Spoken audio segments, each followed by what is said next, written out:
Hey guys and welcome back to our channel. So ഇന്നത്തെ ഒരു video എന്ന് പറയുന്നത് എങ്ങനെയാണ് കെമിസ്ട്രി എക്സാമിന് വേണ്ടി നമ്മൾ പഠിക്കേണ്ടത് എന്നുള്ളതിനെ കുറിച്ചിട്ട് പറയുന്ന ഒരു കാര്യമാണ്. നമുക്കറിയാം നമ്മുടെ ക്വസ്റ്റ്യൻ പാറ്റേൺ മാറി വന്നുകൊണ്ടിരിക്കുകയാണ്. എസ്പെഷ്യലി മലപ്പുറം ഡിസ്ട്രിക്റ്റിലൊക്കെ ക്വസ്റ്റ്യൻ പാറ്റേൺ എന്ന് പറയുന്നത് വളരെ ഡിഫറെൻ്റ് ആയിട്ടാണ് വന്നിട്ടുണ്ടായിരുന്നത്. ഇന്നലത്തെ ഫിസിക്സ് എക്സാം നോക്കുന്ന സമയത്ത് എനിക്ക് ചില ക്വസ്റ്റ്യൻസിന് അവർ ചോദിച്ചിട്ടുള്ള രീതി വ്യത്യാസമായിട്ട് തോന്നി. ഓക്കെ, അത് എനിക്ക് കുറച്ച് വ്യത്യാസമായിട്ട് തോന്നി. അപ്പോൾ ടീച്ചേഴ്സ് തന്നെ ക്വസ്റ്റ്യൻ പേപ്പേഴ്സ് ആണെങ്കിൽ പോലും, അല്ലെങ്കിൽ ഒരു കൂട്ടായ്മ ഇടുന്ന ക്വസ്റ്റ്യൻ പേപ്പേഴ്സ് ആണെങ്കിൽ പോലും അതിലും അവർ സ്റ്റാൻഡർഡൈസ്ഡ് ആക്കാനായിട്ട് നോക്കിയിട്ടുണ്ട്. അപ്പോൾ അതുകൊണ്ട് തന്നെ ഇനിയുള്ള എല്ലാ എക്സാംസും ഗവൺമെൻറ് സ്റ്റാൻഡർഡൈസ്ഡ് ആക്കിയ പോലെ തന്നെ ടഫ് ആകാനായിട്ടാണ് സാധ്യതയുള്ളത്. അപ്പോൾ അതുകൊണ്ട് തന്നെ നമ്മൾ നല്ല രീതിയിൽ തന്നെ കോൺസെപ്റ്റ് ഓറിയൻറ്റഡ് ആയിട്ട് പഠിക്കുക എന്നുള്ളത് വളരെ ഇമ്പോർട്ടൻ്റ് ആയിട്ടുള്ള കാര്യമാണ്. അപ്പോൾ എങ്ങനെയാണ് ഈ ഒരു 2 ദിവസം നമ്മൾ കെമിസ്ട്രിക്ക് വേണ്ടി പ്രിപ്പയർ ചെയ്യേണ്ടത് എന്നുള്ളതാണ് നോക്കാനായിട്ട് പോകുന്നത്. ഇന്നും നാളെയും നിങ്ങൾക്ക് കെമിസ്ട്രിക്ക് വേണ്ടിയിട്ട് പഠിക്കാനായിട്ട് പറ്റും. ഒഫീഷ്യൽ ടൈം ടേബിൾ അനുസരിച്ചിട്ട് 26-ാം തീയതി ഇംഗ്ലീഷ് എക്സാമാണ്, 27-ാം തീയതിയാണ് കെമിസ്ട്രി. അപ്പോൾ അതുകൊണ്ട് തന്നെ ഒരു ദിവസം എന്തായാലും നമുക്ക് ഇംഗ്ലീഷ് പഠിക്കാനായിട്ട് വേണം. ഓക്കെ, നല്ല രീതിയിൽ പ്രിപ്പയർ ചെയ്യണമെങ്കിൽ. ഓക്കെ, അപ്പോൾ അതുകൊണ്ട് തന്നെ ഇംഗ്ലീഷ് പഠിക്കാനായിട്ട് ഒരു ദിവസം നിങ്ങൾ മാറ്റി വയ്ക്കുക. അതും തലേ ദിവസം തന്നെ ആയാലും മതി അല്ലേ, കാരണം ഉച്ചയ്ക്കാണ് എക്സാം വരുന്നത്. അപ്പോൾ ഒരു 1.5 ദിവസം അല്ലെങ്കിൽ ഒരു 1.25 ദിവസം എന്തായാലും പഠിക്കാനായിട്ട് കിട്ടും ഇംഗ്ലീഷ്. അപ്പോൾ എന്തായാലും കെമിസ്ട്രി ഇന്നും നാളെയും നിങ്ങൾ കംപ്ലീറ്റ് ചെയ്യാനായിട്ട് ശ്രമിക്കുക. പിന്നെ പലവർക്കും ഇനിയും ചാപ്റ്റേഴ്സ് കംപ്ലീറ്റ് ചെയ്യാതെ കിടക്കുന്നുണ്ടായിരിക്കും പെൻഡിങ്ങിൽ. പലവരും D&F ബ്ലോക്ക് ഒന്നും പഠിച്ചിട്ട് തുടങ്ങിയിട്ട് തന്നെ ഉണ്ടായിരിക്കില്ല. അപ്പോൾ നിങ്ങൾ എന്താ ചെയ്യേണ്ടതെന്ന് വെച്ച് കഴിഞ്ഞാൽ ആദ്യം തന്നെ നിങ്ങൾക്ക് പഠിക്കാനായിട്ടുള്ള ഒരു ചാപ്റ്റർ പഠിച്ച് തീർക്കുക എന്നുള്ളതാണ് നിങ്ങൾ ആദ്യം ചെയ്യേണ്ടത്. ഇനി നിങ്ങൾക്ക് ഒട്ടും സമയമില്ല, ഈ വീഡിയോ കാണുന്നത് നിങ്ങൾക്ക് ഒട്ടും സമയമില്ലാത്ത ഒരു നേരത്താണ് എന്നുണ്ടെങ്കിൽ നിങ്ങൾ ഫസ്റ്റ് തന്നെ ചെയ്യേണ്ടത് യൂട്യൂബിൽ 1 ഷോട്ട് ക്ലാസ്സസ് ഉണ്ടായിരിക്കും. അതിൽ എക്സാം ഓറിയൻറ്റഡ് ആയിട്ടുള്ള ക്ലാസ് ആയിരിക്കും. അതുകൊണ്ട് തന്നെ വളരെ ഡീറ്റെയിൽഡ് ആയിട്ടുള്ള എല്ലാ ടോപ്പിക്കും പറഞ്ഞു പോകുന്ന ക്ലാസ് ആയിരിക്കില്ല. 1 ഷോട്ട് എന്ന് പറഞ്ഞു കഴിഞ്ഞാൽ ഒറ്റ ഒരു ലൈവ് ക്ലാസ്സിൽ എല്ലാ എക്സാം ഓറിയൻറ്റഡ് ടോപ്പിക്സും കവർ ചെയ്യുന്നതായിരിക്കും. അപ്പോൾ അതുകൊണ്ട് തന്നെ നിങ്ങൾക്ക് എന്തായാലും നിങ്ങൾക്ക് ഏറ്റവും ഫേവറേറ്റ് ആയിട്ടുള്ള, നിങ്ങൾക്ക് ഏറ്റവും കൂടുതൽ മനസ്സിലാകുന്ന ഒരു ക്ലാസ് റെഫർ ചെയ്യാവുന്നതാണ്. ആൻഡ് പഠിക്കുന്ന നേരം നിങ്ങൾ നല്ല രീതിയിൽ തന്നെ ഇഫക്റ്റീവായിട്ട് യൂട്ടിലൈസ് ചെയ്യാനായിട്ട് ശ്രമിക്കുക. അതാണ് പഠിക്കുമ്പോൾ ഏറ്റവും നിങ്ങൾ ശ്രദ്ധിക്കേണ്ട പോയിന്റ് എന്ന് പറയുന്നത്. എത്ര കുറച്ച് സമയമാണോ പഠിക്കുന്നത്, അല്ലെങ്കിൽ നിങ്ങൾക്ക് എക്സാമിന് ഇനി കുറച്ച് മണിക്കൂറുകൾ മാത്രമേ ഉള്ളൂ, പഠിക്കാൻ പറ്റുന്ന അത്രയും നിങ്ങൾക്ക് പഠിക്കണം എന്നുണ്ട്. അപ്പോൾ നിങ്ങൾ എന്താ ചെയ്യേണ്ടത്, കുറച്ച് സമയമേ ഉള്ളൂ എന്നുണ്ടെങ്കിൽ പോലും നിങ്ങൾ എന്ത് ചെയ്യണം, നിങ്ങൾക്ക് പരമാവധി പറ്റുന്ന അത്രയും ഇഫക്റ്റീവായിട്ട് ആ ഒരു പഠിക്കുന്ന സമയം നല്ല രീതിയിൽ പഠിക്കാനായിട്ട് ശ്രമിക്കുക എന്നുള്ളതാണ് ചെയ്യേണ്ട കാര്യം. അടുത്ത ഒരു കാര്യം എന്താണെന്ന് വെച്ച് കഴിഞ്ഞാൽ നിങ്ങൾ പല ചാപ്റ്റേഴ്സും കംപ്ലീറ്റ് ചെയ്തിട്ടുണ്ടായിരിക്കും. അതെന്താ ചെയ്യേണ്ടതെന്ന് വെച്ച് കഴിഞ്ഞാൽ ആദ്യം നിങ്ങൾ പഠിക്കാനുള്ള ചാപ്റ്റേഴ്സ് പെൻഡിങ്ങിലുള്ളതൊക്കെ കംപ്ലീറ്റ് ചെയ്തതിന് ശേഷം എല്ലാതും റിവൈസ് ചെയ്യാനായിട്ട് തുടങ്ങുക. റിവൈസ് ചെയ്യേണ്ടത് എങ്ങനെയാണെന്ന് വെച്ച് കഴിഞ്ഞാൽ ആദ്യം നിങ്ങൾ സ്വന്തമായിട്ടൊരു നോട്ട് പ്രിപ്പയർ ചെയ്തിട്ടുണ്ടായിരിക്കുമല്ലോ. ഷുഗറായിട്ടും കെമിസ്ട്രിക്കൊക്കെ സ്വന്തമായിട്ടുള്ള ഒരു നോട്ട് പ്രിപ്പയർ ചെയ്യണം. മെയിൻ നോട്ടായിരിക്കണം അത്. അതിൽ നിങ്ങൾക്ക് വളരെ ബുദ്ധിമുട്ടായിട്ട് തോന്നുന്ന കോൺസെപ്റ്റുകൾ വളരെ സിമ്പിളായിട്ട് നിങ്ങളുടെ ലാംഗ്വേജിൽ, ഒന്നെങ്കിൽ മലയാളത്തിലായിക്കോട്ടെ ഏത് ലാംഗ്വേജിലായിക്കോട്ടെ നിങ്ങൾക്ക് എക്സ്പ്ലെയിൻ ചെയ്യാൻ പറ്റിയിട്ടുണ്ടായിരിക്കണം.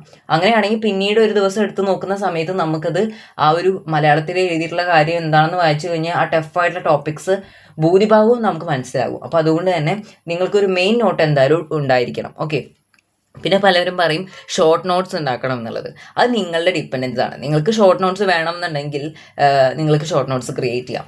ഒരു മെയിൻ നോട്ട് നിങ്ങൾക്ക് ഉണ്ടെങ്കിൽ എന്തായാലും നിങ്ങൾക്ക് അത് തന്നെ ധാരാളമാണെന്നാണ് എനിക്ക് തോന്നിയിട്ടുള്ള കാര്യം. പിന്നെ എങ്ങനെയാണ് ഞാൻ നോട്ട്സ് പ്രിപ്പയർ ചെയ്തിട്ടുള്ളത് ജസ്റ്റ് ഒന്ന് കാണിച്ചു തരാം. ഇതെന്ന് പറയുന്നത് ഇപ്പോൾ D&F ബ്ലോക്കിൻ്റെ ഒരു നോട്ടാണ്. അപ്പോൾ ഇതെനിക്ക് മുഴുവനായിട്ട് ഞാൻ കംപ്ലീറ്റ് ചെയ്തിട്ടില്ല, എനിക്ക് D&F ബ്ലോക്ക് കംപ്ലീറ്റ് ചെയ്യാനായിട്ടുണ്ട്. അപ്പോൾ ഇങ്ങനെയാണ് ഞാൻ പ്രിപ്പയർ ചെയ്തിട്ടുള്ളത്. ഞാനെന്ന് വെച്ച് കഴിഞ്ഞാൽ ഒരു പേജ് എടുക്കും, അതിൻ്റെ 2 ഫേസിലായിട്ടാണ് നോട്ട് പ്രിപ്പയർ ചെയ്യുന്നത്. അതേപോലെ തന്നെ ഇമ്പോർട്ടൻ്റ് ആയിട്ടുള്ള പോയിന്റ്സ് ഹൈലൈറ്റ് ചെയ്തിട്ടുണ്ട്. ഇതേപോലെ നിങ്ങൾക്കും ഇമ്പോർട്ടൻറ്റ് പോയിന്റ്സ് ഹൈലൈറ്റ് ചെയ്തിട്ട് പഠിക്കാവുന്നതാണ്. അതേപോലെ ഇക്വേഷൻസ് ഒക്കെ നല്ല രീതിയിൽ പഠിക്കണം. അതേപോലെ തന്നെ നമ്മൾ കഴിഞ്ഞ തവണ വരെ എന്ത് ചെയ്തിട്ടില്ല, കെമിസ്ട്രിയിലെ ഡെറിവേഷൻസ് അധികം നമ്മൾ പഠിച്ചിട്ടില്ല. ഓക്കെ, അധികം നല്ല ബോർഡ് എക്സാം ഓറിയൻറ്റഡ് ആയിട്ട് പഠിക്കുന്ന സമയത്ത് നമ്മൾ ഡെറിവേഷൻസ് കഴിഞ്ഞ തവണ വരെ പഠിച്ചിട്ടില്ല 11th വരെ. പക്ഷേ 12th കയറുന്ന സമയത്ത് നമുക്ക് ഈ ഒരു 3rd ചാപ്റ്റർ അഥവാ കെമിക്കൽ കൈനറ്റിക്സിൽ കുറേ ഡെറിവേഷൻസ് വരുന്നുണ്ട്. കണ്ടോ, 0 ഓർഡറിൻ്റെ റിയാക്ഷൻസിൻ്റെ ഒക്കെ എന്താണ് ടൈം പീരീഡ് കാണാനുള്ള ആ ഒരു ഹാഫ് ടൈം കാണാനുള്ള ഡെറിവേഷനൊക്കെ ഉണ്ട്. അപ്പോൾ അതുകൊണ്ട് തന്നെ ഡെറിവേഷൻസ് അടക്കം കെമിസ്ട്രി വരുന്നുണ്ട് എന്ന് ഓർത്ത് വെക്കാം. അപ്പോൾ ഡെറിവേഷൻസിന് അതിൻ്റേതായിട്ടുള്ള ഇമ്പോർട്ടൻസ് ഉണ്ട്. ഡെറിവേഷനിൽ പഠിക്കുന്ന ഓരോ ഇക്വേഷൻ വെച്ചിട്ടും ന്യൂമറിക്കൽസ്, ഡെറിവേഷൻ എനർജിക്ക് എന്താണ് എക്സാമ്പിൾ പറയുന്ന സമയത്ത് എന്താണ് ഒരു റിയാക്ഷൻ പഠിക്കുന്നുണ്ട്, ഒരു ഓർഗാനിക് ബേസ്ഡ് ആയിട്ടുള്ള റിയാക്ഷൻ പഠിക്കുന്നുണ്ട്. അപ്പോൾ ഈ ഒരു റെപ്രസെൻറ്റേഷൻ കാണാതെ പഠിക്കാനായിട്ട് ശ്രമിക്കുക. ചിലപ്പോൾ ഇങ്ങനെ ചോദിക്കാം, അതിൻ്റെ റെപ്രസെൻറ്റേഷൻ എഴുതാൻ വേണ്ടിയിട്ട് ചോദിക്കാം. അപ്പോൾ അതുകൊണ്ട് തന്നെ ഈ രീതിയിലുള്ള ചിത്രങ്ങളൊക്കെ കാണാതെ പഠിക്കാനായിട്ട് ശ്രമിക്കുക, മനസ്സിലാക്കുക. അതേപോലെ തന്നെ നമ്മൾക്ക് കുറേ ഗ്രാഫുകൾ വരുന്നുണ്ട്. പഠിക്കുന്നുണ്ട്. ഈ ഗ്രാഫ് എന്ന് പറയുന്ന സമയത്ത് ആക്ടിവേഷൻ എനർജിയുടെ ഗ്രാഫാണ്. ഒരു പക്ഷേ ഇത് ബയോമോളിക്യൂൾസിൽ കഴിഞ്ഞ നമ്മുടെ ബയോളജിയിൽ നമ്മൾ കണ്ടിട്ടുള്ള ഒരു ഗ്രാഫായിരിക്കും. അപ്പോൾ ഏകദേശം അതുമായിട്ടുള്ള സിമിലാരിറ്റി ഉള്ള ഒരു കാര്യം തന്നെയാണ്. ആക്ടിവേഷൻ കോംപ്ലക്സ് മാർക്ക് ചെയ്യാൻ ചോദിക്കുന്നുണ്ടായിരിക്കും, ആക്ടിവേഷൻ എനർജി മാർക്ക് ചെയ്യുക, അങ്ങനെ ലാബലിങ്ങും വളരെ ഇമ്പോർട്ടൻ്റ് ആണ്. അതേപോലെ തന്നെ കുറേ ഗ്രാഫുകൾ പഠിക്കുന്നുണ്ട്. അരീനിയസ് ഇക്വേഷനിൽ തന്നെ ഗ്രാഫ് പഠിക്കുന്നുണ്ട്. അതേപോലെ തന്നെ ആ ഒരു ഗ്രാഫിൽ നമ്മൾ ലാബൽ ചെയ്യാനും കൂടി പഠിക്കാനായിട്ട്. നെക്സ്റ്റിലെ കുറച്ച് ഇമ്പോർട്ടൻറ്റ് ടോപ്പിക്സ് നോക്കാം. അതിൽ ഏറ്റവും ആദ്യം വരുന്ന റേറ്റിൻ്റെ 2 ഇക്വേഷൻ വരുന്നുണ്ട്. റിയാക്റ്റൻ്റ് വെച്ചിട്ടും പ്രൊഡക്റ്റ് വെച്ചിട്ടും പറയുന്നുണ്ട്. അതിൽ റിയാക്റ്റൻ്റ് ബേസ്ഡ് ആയിട്ട് പറയുന്ന ഇക്വേഷനാണ് ഏറ്റവും ഇമ്പോർട്ടൻ്റ് ആയിട്ടുള്ള ഇക്വേഷൻ എന്ന് പറയുന്നത്. അതേപോലെ തന്നെ പിന്നെ നമുക്ക് വരുന്ന അടുത്തൊരു കാര്യമാണ് ടൈപ്സ് ഓഫ് റേറ്റ്. ഇൻസ്റ്റാൻറ്റാനിയസ് റേറ്റും ഉണ്ട്, ആവറേജ് റേറ്റും ഉണ്ട്. അത് രണ്ടും കൃത്യമായിട്ട് നോക്കണം. ഗ്രാഫ് വളരെ ഇമ്പോർട്ടൻ്റ് ആണ്. ഗ്രാഫ് എങ്ങനെയാണ് പറയുന്നത് നോക്കണം. 2 ഇക്വേഷൻസ് പഠിക്കുന്നുണ്ട്. ഇക്വേഷൻസ് വെച്ചിട്ട് പ്രോബ്ലംസ് ചോദിക്കാം. അതേപോലെ തന്നെ റേറ്റ് എക്സ്പ്രഷൻ വരുന്നുണ്ട്. R is equal to K into A raised to X into B raised to Y എന്ന് പറയുന്ന ഒരു ഇക്വേഷൻ വരുന്നുണ്ട്.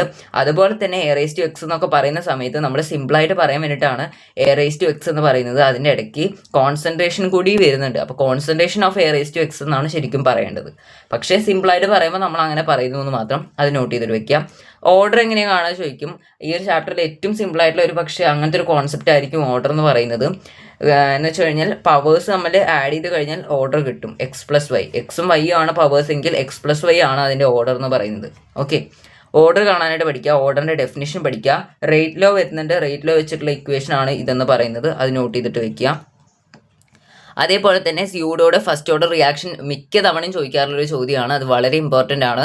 അതിൻ്റെ 2 എക്സാമ്പിൾസ് ഉണ്ട്. 2 എക്സാമ്പിൾസും പഠിക്കാനായിട്ട് ശ്രമിക്കുക. പിന്നെ പലർക്കുള്ള സംശയമായിരിക്കും, ഇങ്ങനെയുള്ള റിയാക്ഷനിൽ ഇങ്ങനെയുള്ള വലിയ എക്സാമ്പിൾസ് ഒക്കെ ഉണ്ടാവുമല്ലോ.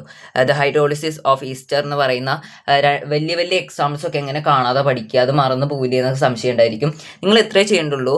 അതെന്താണ് ആ റിയാക്ഷൻ എന്നുള്ളത് ഇക്വേഷൻ എഴുതുക. ആൻഡ് അതിലെന്താണ് പ്രവർത്തനം നടക്കുന്നതെന്ന് മനസ്സിലാക്കിയിട്ട് പഠിക്കുക. ഇങ്ങനെ മനസ്സിലാക്കി പഠിക്കുമ്പോൾ അത് ജസ്റ്റ് ഒന്ന് എഴുതി വെക്കുക. ഞാനിപ്പോൾ അത് അവിടെ എഴുതി വെച്ചിട്ടുണ്ട്. ഇതേപോലെ നിങ്ങൾ എഴുതി വെക്കുക. ആൻഡ് അതേപോലെ തന്നെ ഈ ഒരു റിയാക്ഷൻ എന്താണെന്ന് മനസ്സിലാക്കുക. ആ റിയാക്ഷൻ മനസ്സിലാക്കുമ്പോൾ തന്നെ നമുക്ക് ഓട്ടോമാറ്റിക്കലി ആ പേര് പിന്നീട് മറന്നു പോകാതെ തന്നെ നമുക്ക് പഠിക്കാനായിട്ട് ശ്രമിക്കാം. അങ്ങനെ പറ്റും. ഓക്കെ, അതേപോലെ തന്നെ റിയാക്ഷൻ കോൺസ്റ്റൻറ്റിൻ്റെ യൂണിറ്റ് വരുന്നുണ്ട്. 0 order reaction, first order reaction, second ഓർഡറിനും വരെ നിങ്ങൾ പഠിച്ചു വെച്ചിട്ടുണ്ടായിരിക്കണം. തേർഡ് ഓർഡർ നോക്കിയിട്ടില്ലെങ്കിലും കുഴപ്പമില്ല. കാരണം തേർഡ് ഓർഡർ എന്ന് പറയുമ്പോൾ വളരെ റെയർ ആയിട്ടുള്ളൊരു കേസ് മാത്രമാണല്ലോ. അതേപോലെ തന്നെ അടുത്തത് പിന്നെ നോക്കാനായിട്ടുള്ളത് മോളിക്കുലാരിറ്റിയും അതുപോലെ തന്നെ ഓർഡർ ഓഫ് റിയാക്ഷനും തമ്മിലുള്ള ഡിഫറൻസ് നോക്കണം. അത് വളരെ ഇമ്പോർട്ടൻ്റ് ആണ്. അത് വളരെ ഇമ്പോർട്ടൻ്റ് ആയിട്ട് എക്സാമിന് ചോദിക്കാറുള്ള ഒരു ചോദ്യം തന്നെയാണ്. അതേപോലെ തന്നെ നമ്മുടെ കുറേ ഇക്വേഷൻസ് വരുന്നുണ്ട്. അത് നമ്മൾ ഡിറൈവ് ചെയ്യാനായിട്ട് ശ്രമിക്കണം. Integrated rate equation, 0 order reaction വരുന്നുണ്ട്, ഫസ്റ്റ് ഓർഡർ റിയാക്ഷൻ വരുന്നുണ്ട്.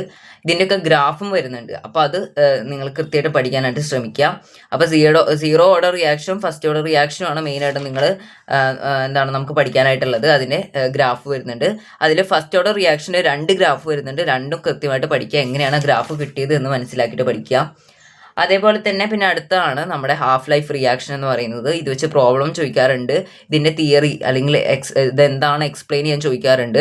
അപ്പോൾ ഇതിൽ 0 ഓർഡർ റിയാക്ഷനും ഫസ്റ്റ് ഓർഡർ റിയാക്ഷനും ഒക്കെ എന്ത് വരുന്നുണ്ട്, ഹാഫ് ലൈഫ് എന്ന് വെച്ച് കഴിഞ്ഞാൽ T12ൻ്റെ ഇക്വേഷൻ ഡിറൈവ് ചെയ്യാനായിട്ട് വരുന്നുണ്ട്. അത് വെച്ചിട്ട് പ്രോബ്ലം എന്തായാലും ചോദിക്കാറുണ്ട്. ഓക്കെ, അതേപോലെ തന്നെ T12 എന്ന് പറയുന്നത് ഹാഫ് ലൈഫ് എന്തിനൊക്കെ ഇൻഡിപെൻഡൻ്റ് ആണ്, എന്തിനൊക്കെ ഡിപ്പെൻഡ് ചെയ്യാതിരിക്കുന്നു എന്നുള്ളത് ഓരോ ഓർഡർ റിയാക്ഷനിലും മനസ്സിലാക്കിയിട്ട് വയ്ക്കുക.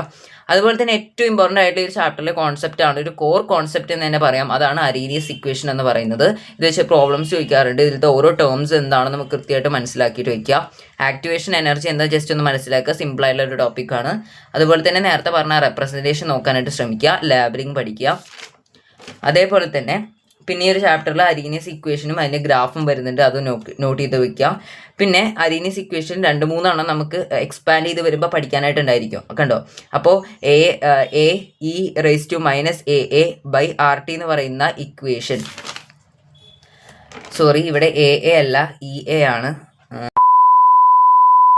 അപ്പോൾ അരീനിയസ് ഇക്വേഷൻ എന്ന് പറയുമ്പോൾ അതിൻ്റെ ഗ്രാഫ് വരുന്നുണ്ട്, അതിൻ്റെ ഇക്വേഷൻ വരുന്നുണ്ട്. അതേപോലെ തന്നെ അരീനിയസ് ഇക്വേഷൻ വേറെ രീതിയിലും പറയുന്നുണ്ട്. അതൊക്കെ നോട്ട് ചെയ്തിട്ട് വയ്ക്കുക. ഇത് വെച്ചിട്ട് പ്രോബ്ലംസ് ചോദിക്കാറുണ്ട്. ഓക്കെ, ഈ ഒരു ഇക്വേഷൻ വെച്ചിട്ട്. അതേപോലെ തന്നെ പിന്നെ മാക്സ്വെല്ലിൻ്റെ ബോൾസ്മാൻ്റെയും ഒരു ഡിസ്ട്രിബ്യൂഷൻ കർവിനെ കുറിച്ച് പറയുന്നുണ്ട്. അത് ജസ്റ്റ് ഒന്ന് മനസ്സിലാക്കിയിട്ട് പഠിച്ചിട്ട് പോവുക. അതിൽ പിന്നെ ആക്ടിവേഷൻ എനർജിയുടെ ഈ ഒരു ഇക്വേഷൻ വളരെ ഇമ്പോർട്ടൻ്റ് ആണ്. ഇത് വെച്ചിട്ടാണ് ഇത്രയും പ്രോബ്ലംസ് ചോദിക്കാറായിട്ടുള്ളത്. അപ്പോൾ പിന്നെ അടുത്ത് വരുന്ന ഇഫക്റ്റ് ഓഫ് കാറ്റലിസ്റ്റ് ആണ്. അത് വളരെ ഇമ്പോർട്ടൻ്റ് ആണ്. കൊളീഷൻ തിയറിയിൽ പറയുന്ന പോയിന്റ്സ് നോട്ട് ചെയ്തിട്ട് വെക്കുക. വളരെ ഇമ്പോർട്ടൻ്റ് ആയിട്ടുള്ള ഒരു കാര്യം തന്നെയാണ് അത്. അതിൻ്റെ ഇക്വേഷൻ നോട്ട് ചെയ്തിട്ട് വെക്കുക. അപ്പോൾ ഇത്രയും കാര്യങ്ങളാണ് ഒരു ചാപ്റ്ററിൽ വളരെ ഇമ്പോർട്ടൻ്റ് ആയിട്ട് പറയാനായിട്ടുള്ളത്.